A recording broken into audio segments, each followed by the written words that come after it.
May I come in? Yes please do. नमस्ते sir. नमस्ते। नमस्ते, बैठिए। Thank you sir. मास्क हम लोगों ने पहन रखा है, आपने भी पहन रखा है, क्योंकि कोविड का प्रसार बहुत तेजी से हो रहा है। जी सर। आपस में भी हम लोगों ने पर्याप्त दूरी बनाए रखी है और सैनिटाइजेशन का भी वक्त वक्त प्रयोग कर रहे हैं। लेकिन मैंने चश्मा पहन रखा है और मास्क पहन के बात करना इस वजह से असंभव हो जाता है, तो मैं मास्क हटा देता हूँ। आपको किसी तरह का कोई सिम्टम तो नहीं है? नहीं सर, मुझे किसी तरह का सुरक्षित हैं आप? जी सर। हम लोगों से भी कोई खतरा महसूस नहीं हो रहा है? नहीं सर, कोई खतरा। ठीक है, तो बिना अपने नाम और अपने गृह जनपद का जिक्र किए हुए अपना परिचय इस तरीके से दीजिए कि हमें आपका ये डेफ पढ़ने की आवश्यकता ना पड़े और बातचीत भी हो सके। सर मेरी एजुकेशन 12वीं तक की मेरे गांव से ही हुई है। इसके बाद मैंने ग्रेजुएशन महर्षि दयानंद सरस्वती यूनिवर्सिटी अजमेर से किया है। पोस्ट ग्रेजुएशन मैंने इकोनॉमिक्स विषय में 2016 में महर्षि दयानंद सरस्वती विश्वविद्यालय अजमेर से किया है। 2013 से 2016 तक मैंने एलडीसी के रूप में पंचायती राज विभाग में कार्य किया है और 2019 से मैं राजस्थान लेखा सेवा में लेखा अधिकारी के रूप में कार्यरत हूँ। हिंदी के समकालीन उपन्यास और कहानियाँ पढ़ना मेरी अभिरुचि है। लेखा के रूप में आप कहाँ पर कार्यशील हैं अभी? सर मैं वन विभाग में अच्छा, वन विभाग में कार्यरत हूँ। 2019 से हैं। जी सर। तो आप अपनी नौकरी से संतुष्ट ज़्यादा है नहीं, इसलिए आप आरएस बनना चाहती हैं? सर ऐसी बात नहीं है, मैं अपने नौकरी के साथ संतुष्ट हूँ, लेकिन आगे बढ़ने का अधिकार हर व्यक्ति को है और चूंकि महत्वाकांक्षी होना अच्छा है तो इसीलिए मैं आगे बढ़ना चाहती हूँ। अच्छा, अंग्रेजी में दो शब्द यूज किया जाता है, एक एस्पिरेशन, एक एम्बिशन। दोनों के क्या क्या मतलब होते हैं, या दोनों एक ही शब्द हैं? सर इंस्पिरेशन मतलब प्रेरणा, अपन किसी से प्रेरित होके। उसे इंस्पिरेशन नहीं कहते? सॉरी सर, एम्बिशन मतलब महत्वाकांक्षी होना। और एस्पिरेशन मतलब? सर मैं एग्जैक्टली आपका शब्द समझ नहीं पा रही। एस्पिरेशन एक शब्द होता है जी सर। और एक एम्बिशन होता है। आकांक्षी और महत्वाकांक्षी। हाँ, दोनों में क्या अंतर होता है?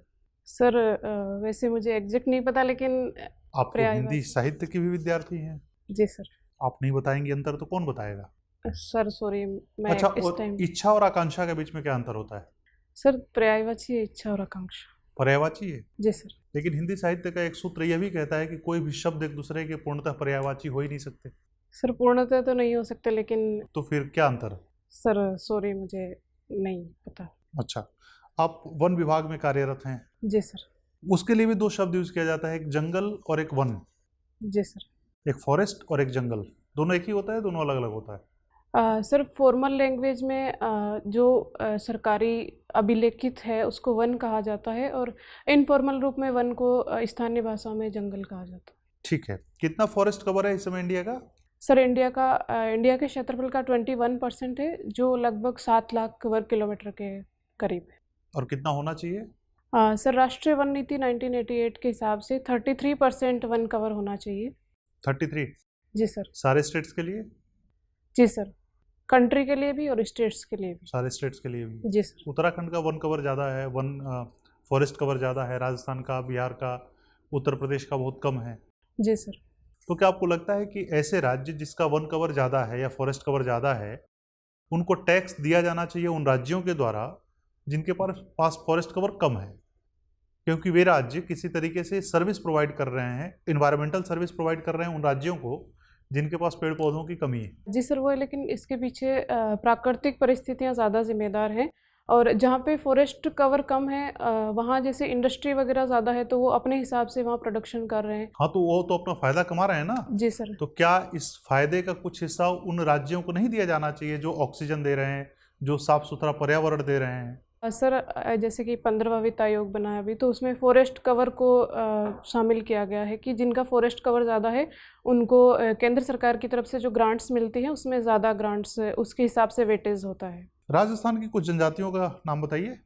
सर राजस्थान की जनजातियों में भील, मीणा, गरासिया, सहरिया और सर इतने याद कर। गरासिया जनजाति को मान लीजिए कि अगर मैं नया हूँ यहाँ पर और एक जनजातीय क्षेत्र में जा रहा हूँ जहाँ पर चारों जनजातियाँ निवास कर रही हैं। जी सर। उसमें से अगर मुझे गरासिया जनजाति को पहचानना हो तो क्या पहचान है उनकी? सर क्षेत्र के हिसाब से तो पाली का जो दक्षिणी भाग है उसमें सिरोही और उदयपुर का जो भाग है वहाँ पे गरासिया जनजाति निवास करती है।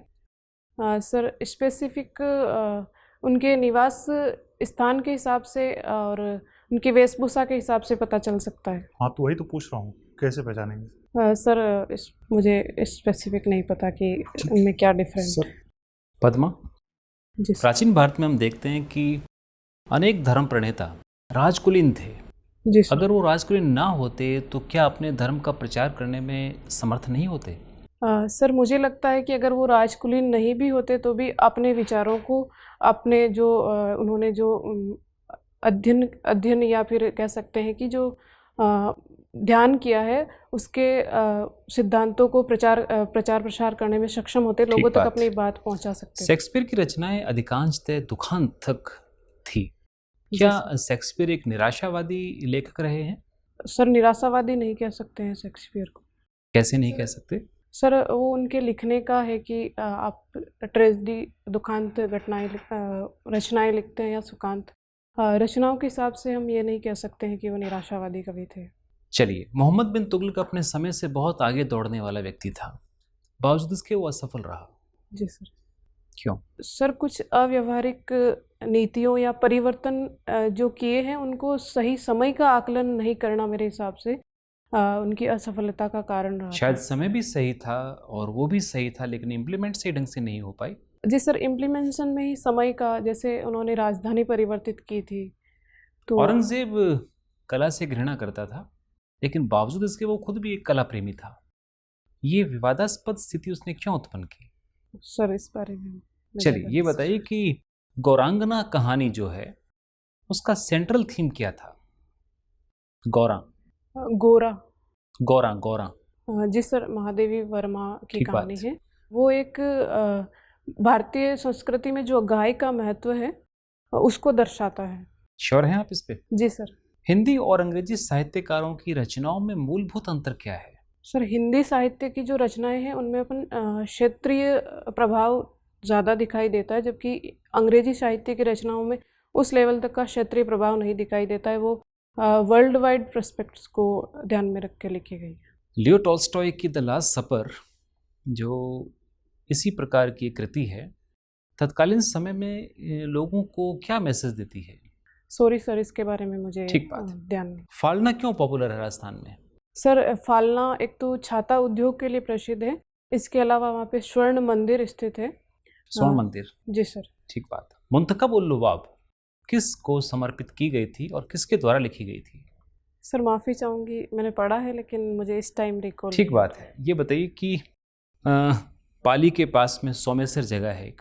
जी सर। सोमेश्वर के पास में जवाड़ी भी है एक। जवाड़ी में एक लोकप्रिय मंदिर है, कौन से देवता को समर्पित है? सॉरी सर, मेरी जानकारी नहीं है इस बारे। ठीक बात है। सोमेश्वर की कोई खास बात, कुछ खास चीज है सोमेश्वर की? सर सोमेश्वर का दर्रा है जो पाली को राजसमंद से जोड़ता है। ठीक बात। अरावली में। एक और चीज बताइए कि ईदगाह कहानी जो है मुंशी प्रेमचंद जी की, इसका सेंट्रल थीम क्या था? सर ईदगाह जो कहानी है वो इस थीम पर आधारित है कि बच्चे का बचपन छीन के कैसे वो अपनी उम्र से पहले जिम्मेदारियों का एहसास करने लगता है। तो समाज इसके लिए जिम्मेदार है या बच्चा खुद जिम्मेदार है?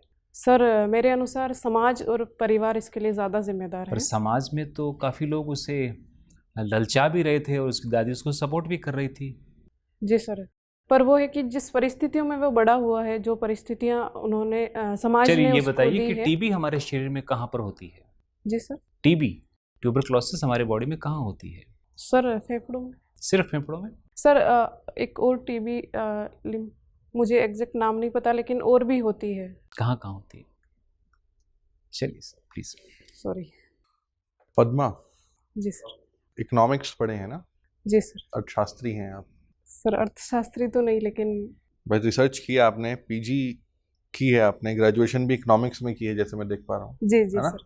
कहा जाता है कि हमारे जीवन में अर्थशास्त्र की अगर हम परिभाषा को समझें तो महिला एक अर्थशास्त्र की भूमिका निभाती है हमारे जीवन में। माँ, जी सर, दादी, वो भी एक घर का संसाधनों को किस तरीके से उपयोग करना है, पूर्णतः उपयोग किया जाए, तो हम बचपन से वो अर्थशास्त्र की परिभाषा उससे हम मेल खाकर देखते हैं। लेकिन प्रसिद्ध अर्थशास्त्रियों में कोई भी महिला देखने को नहीं मिलती। कोई है ऐसी महिला जो प्रसिद्ध अर्थशास्त्री हो, जिनकी थ्योरीज आपने अपने पीजी में पढ़ी हो? सॉरी सर, इस टाइम मुझे नाम नहीं। मार्शल हैं, जेम्स कीन्स हैं, ठीक, इतने बड़े बड़े लोग हैं, लेकिन हमने कोई महिला का नाम नहीं सुना। तो महिलाओं की जो भागीदारी अर्थशास्त्र में है, क्या वो प्राचीन काल से ही कम है या वर्तमान में देखने को मिला है कि? सर वैसे महिलाओं का अर्थशास्त्रियों के रूप में नाम कम ही देखने को मिलता है। कारण क्या है इसके पीछे? सर इसमें सामाजिक परिस्थितियां जिम्मेदार हैं। ठीक। तो पुरुष सत्तात्मक समाज रहा है हमेशा, तो महिलाओं को उतना क्षेत्र नहीं मिला है अध्ययन या शोध का जितना कि पुरुषों लेकिन को जितना मिला है। मैं समझता हूँ कि एक महिला एक बेहतर अर्थशास्त्री हो सकती है क्योंकि उन्हें ज़्यादा प्रबंधन की एक समझ होती है और बहुत अर्ली स्टेज में उन्हें प्रबंधन सिखा दिया जाता है। सर वो अलग बात है, लेकिन स्थितियां उनको अवसर मिलते हैं या नहीं मिलते हैं, ये बड़ी बात है। आपकी नज़र में अर्थशास्त्र की परिभाषा क्या है? सर किसी भी कार्य को करने के लिए जो संसाधन अपने पास है उनको कैसे मैनेज किया जाए और न्यूनतम संसाधनों का अधिकतम उपयोग किया जा सके और बेनिफिशियरी हो। चलिए, गरीबी का नाम तो सुना ही होगा आपने। जी सर। एक व्यापक समस्या हमारे देश में। जी। गरीबी के मापन के लिए कुछ मूलभूत आवश्यकताओं की एक हम अवधारणा रखते हैं। जी सर। क्या है वो आवश्यकताएं? सर अभी तक की जो अवधारणाएं हैं उनमें रोटी, कपड़ा और मकान जो है मूलभूत आवश्यकताओं को शामिल ठीक किया है। गया क्या है। स्वास्थ्य, शिक्षा और बैंडविड्थ, जी ये सर। 3 और चीजें अगर हम जोड़ दिया जाए जी। तो आपको नहीं लगता कि देश में जो गरीबी का स्तर है और व्यापक हो सकता है? जी सर, इससे व्यापक हो जाएगा, लेकिन मेरे हिसाब से स्वास्थ्य, शिक्षा को जोड़ना चाहिए, क्योंकि मनुष्य की बैंडविड्थ मूलभूत। को भी, अगर हम जी। इंटरनेट की बात करें तो उसको भी जोड़ना चाहिए या नहीं? जी सर, अभी जो अनफोर्सिन इवेंट्स अपन को 2 साल में जो देखने को मिली है, उसके बाद ये बहुत ज़रूरी हो गया है क्योंकि कि मैं ऐसा क्यों बोल रहा हूँ, क्योंकि जब हम लोग कोविड काल की बात करते हैं तो चीज़ें बहुत ज़्यादा बदलती हुई देखने को मिलती हैं। जी। हम शिक्षा के स्तर की बात करते हैं, शिक्षा की पहुंच की बात करते हैं, और कोविड ने शिक्षा को एक डिजिटली आयाम दे दिया गया। जी सर। तो आज एक बेसिक नेसेसिटी हो चुका है इंटरनेट भी। जब हम बात करते हैं कि शिक्षा एक बेसिक नेसेसिटी है, तो इंटरनेट भी एक बेसिक नेसेसिटी हो चुकी है। जी सर। तो लगभग देखा जाए तो सरकार आंकड़ों को छुपाकर अपनी देश की गरीबी को छुपाना चाहती है। सर जो अभी तक का मानदंड है उसके हिसाब से रोटी, कपड़ा, मकान को ही शामिल किया गया है, तो उसके हिसाब से अभी तक चला आ रहा है जो गरीबी का मापन किया जाता है। तो इसके लिए बदलने की कोशिश मापदंड। तो की जाए ना। आप प्रशासनिक सेवाओं में जाएंगे, अब जी आरएस सर। बनेंगे, डिप्यूटेशन पे सरकार आपको अगर केंद्र में बुला ले, जी सर। ठीक, अगर ये मानक रखे जाए तो आज वर्तमान में भारत की स्थिति कैसी है? सर गरीबी, आप जैसा आपने बताया, जिसकी परिभाषा हम दोनों डिस्कस कर रहे जी, हैं, जी ये सर। 6 चीजों के आधार पर, सिर्फ रोटी, कपड़ा, मकान नहीं। जी, तो अगर गरीबी जो अभी जो लेवल है उससे व्यापक हो सकता है, क्योंकि रोटी, कपड़ा, मकान के आधार पर अभी तक हम निष्कर्ष निकालते आ रहे हैं, जबकि स्वास्थ्य, शिक्षा और बैंडविड्थ की जो आपने बात की है उसको अगर शामिल करें तो गरीबी ज़्यादा हो सकती है, लेकिन इसके लिए अपने को पॉजिटिव सोच रख आपने के विकास प्रयास और करें। समृद्धि का नाम सुना होगा। जी सर। ठीक, दोनों में एक संक्षेप में एक डिफरेंस बताएं। जी सर, समृद्धि को जो ग्रोथ रेट है उसके हिसाब से मापा जाता है, ठीक है। जबकि विकास में मनुष्य का सामाजिक, आर्थिक, राजनीतिक गरीबी विकास। देश में कम हो रही है तो ये विकास है या समृद्धि है? सर इसे समृद्धि कहेंगे। समृद्धि कहेंगे। जी सर। जीडीपी अगर बढ़ रही है तो इसे हम समृद्धि कहेंगे, विकास कहेंगे? सर समृद्धि कहेंगे। प्रति व्यक्ति आय अगर बढ़ रही है तो इसे समृद्धि कहेंगे, विकास कहेंगे? सर प्रति व्यक्ति आय अगर बढ़ रही है तो जीवन समृद्धि प्रत्याशा ही अगर बढ़ कहेंगे। रही है तो उसे समृद्धि कहेंगे, विकास कहेंगे? सर उसे विकास कहेंगे। शिक्षा का दर अगर बढ़ रहा है तो समृद्धि कहेंगे, विकास कहेंगे? सर उसे भी विकास नाम देंगे। विकास का नाम देंगे जी। क्योंकि ये तो सब मात्रात्मक है। सर लेकिन जो जीवन प्रत्याशा है, जो शिक्षा है, वो अगर वो समाज में समग्र आंकड़े बताती है, शिक्षा और स्वास्थ्य में जो वृद्धि हुई है, तो उसे हम विकास का नाम देंगे। चलिए, आखिरी क्वेश्चन आपसे पूछना चाहूंगा कि अगर मान लेते हैं कि भारत में मुद्रास्फीति अधिक है जी सर। और मलेशिया के साथ हमारा व्यापार होता है, जी सर। भारत में अधिक मुद्रास्फीति है तो मलेशिया के साथ आयात और निर्यात में क्या बदलाव देखने को मिलेगा? सर मुद्रास्फीति ज़्यादा है इंडिया में, तो हमारा जो निर्यात होगा वो ज़्यादा होगा और आयात कम होगा। निर्यात ज्यादा होगा और आयात कम होगा? जी सर। एक बार फिर सोच लीजिएगा। सर मैं इस पे थोड़ा कंफ्यूज हो रही हूँ। ठीक है पन्ना सर। अच्छा, ये बताइए कि महासागर जो हमारे यहाँ है, कितने महासागर हैं टोटल? सर 7। 7 महासागर है ना। जी सर। उन महासागरों में महासागरीय धाराएं चलती हैं। जी सर। कुछ धाराएं ठंडी होती हैं और कुछ गर्म होती हैं। जी सर। तो हम किस आधार पे ये तय करते हैं कि कौन सी धारा ठंडी होगी या कौन सी धारा गर्म होगी? सर मैं श्योर तो नहीं हूँ, बट अनुमान से। हाँ बताइए। सर जो टेम्परेचर है उसके हिसाब से। तो कितने टेम्परेचर से ऊपर रहेगा तो हम मानेंगे कि ठंडी है या गर्म है?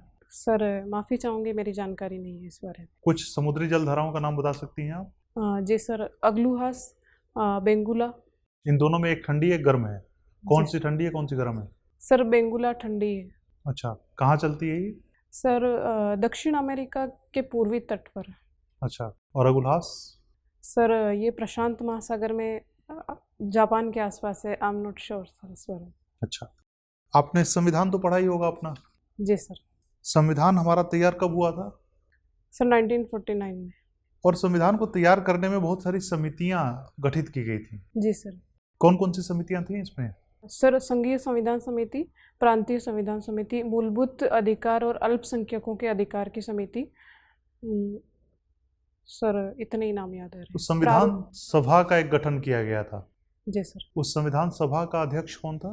कोई सर, था? जी सर, अध्यक्ष तो कौन थे? Sir doctor Rajendra Prasad. तो ऐसा कहा जाता है कि बाबा साहब भीमराव अंबेडकर ने संविधान लिखा, क्या ये स्टेटमेंट ठीक है? सर संविधान सभा ने लिखा, ये ज़्यादा ठीक है। हालांकि वो है कि डॉक्टर अंबेडकर साहब का बहुत बड़ा योगदान रहा है हमारे योगदान संविधान किसका लेखन उसमें कम योगदान था? जितने लोग थे उसमें अगर बहुत बड़ा योगदान तो इनका ठीक है, में। जी अगर सबसे कम योगदान आपसे पूछूं तो किसका था? सर ऐसा तो नहीं कह सकते तो किसी फिर जैसे ये स्टेटमेंट हम लोग आपने भी पढ़ा ही होगा, किताबों में भी पढ़ा होगा, सुना भी होगा जी जी सर। कि हमारा संविधान लिखा किसने? भीमराव अंबेडकर ने लिखा। तो क्या ये स्टेटमेंट ठीक है?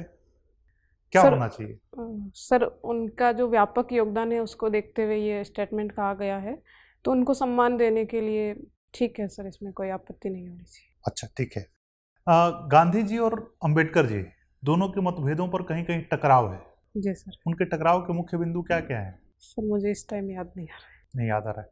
मान लीजिए आपको दोबारा जन्म लेना पड़े, है। जी ये सर। मौका मिले जन्म लेने का, और उस समय आपसे फॉर्म भरवाया जाए, फॉर्म भरो, जी और उस फॉर्म में 3 ऑप्शन है कि आप पुरुष के रूप में जन्म लेना चाहती हैं, महिला के रूप में जन्म लेना चाहती हैं, या ट्रांसजेंडर के रूप में जन्म लेना चाहती हैं। जी आप किस विकल्प पर टिक लगाएंगी? सर मैं महिला के रूप में ही जन्म लेना चाहूँगी। क्यों?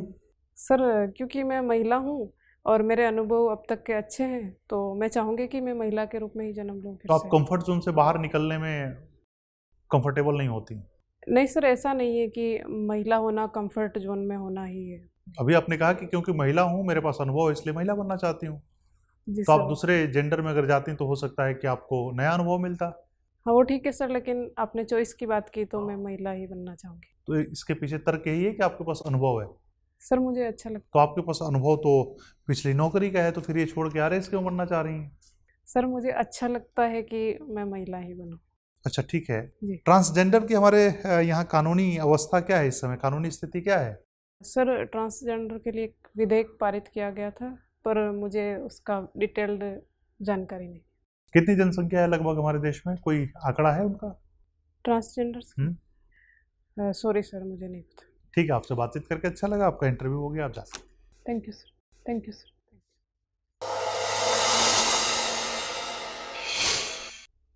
बैठिए।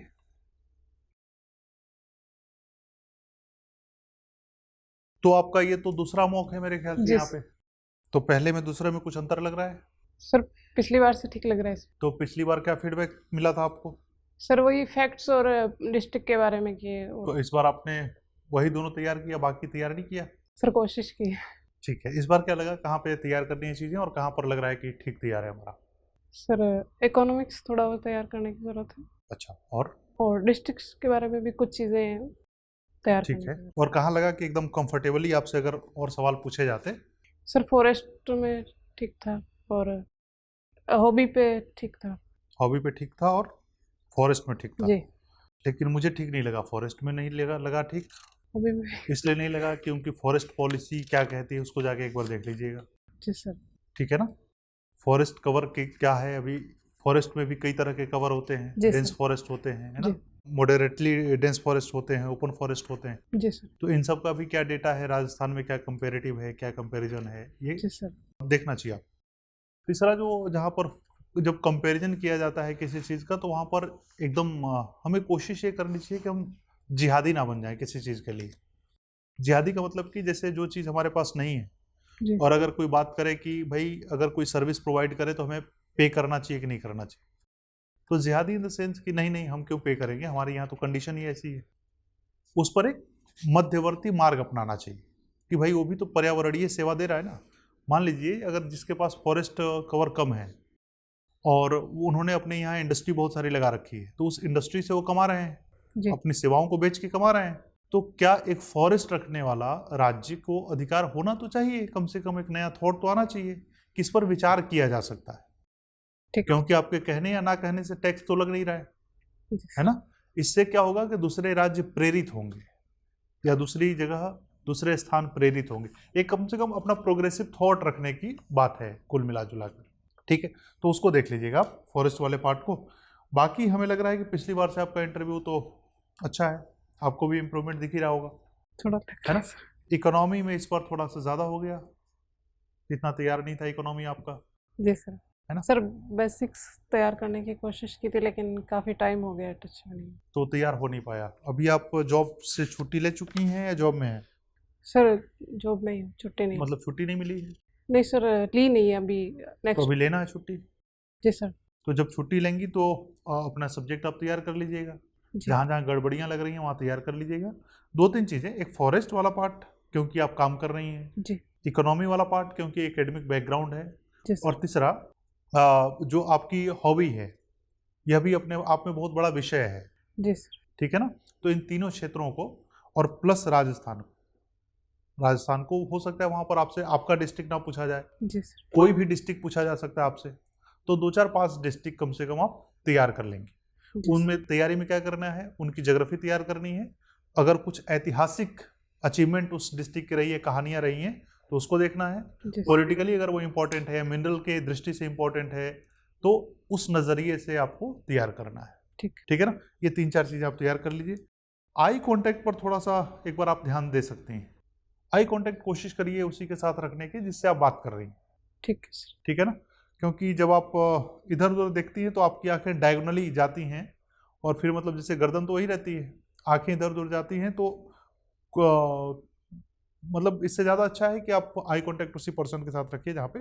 ठीक है सर। दूसरा वॉइस लेवल है, जहाँ जहाँ आपको उत्तर नहीं मिले वहाँ पर आवाज़ आपकी सडनली डिप कर गई, ऐसा नहीं होना चाहिए। ठीक है सर। तो आवाज़ के लेवल को मेंटेन करिए। सामान्यतः देखिए सबसे बढ़िया इंटरव्यू तो ये होता है कि जब जो यहाँ से शुरू हो और ऐसे जाए, है ना, लेकिन हमेशा ये हो नहीं पाता। तो कम से कम यहाँ पे स्टार्ट हुआ तो यही स्टेबल एक ग्राफ होना चाहिए, जी सर। ऐसे नहीं आना चाहिए इंटरव्यू। और ये वाला ग्राफ आपका अगर 23 तारीख तक मेंटेन रह गया तो आपको बहुत अच्छे मार्क्स मिल सकते हैं, ये भी आपको बहुत अच्छे से पता है। जी सर। ठीक है ना। तो एकदम कोई तनाव वाली बात नहीं है। तनाव वाली बात यही है कि आपको 23 तारीख तक पढ़ाई करनी है, कैसे करनी है वो आप देखिए। जी सर। ठीक है ना। जब भी टाइम मिले इन 3-4 चीज़ों पर काम करिए, वर्कआउट कीजिए, और उम्मीद है कि बहुत अच्छे नंबर मिलेंगे। Thank you sir. All the best. Thank you sir. Thank you sir.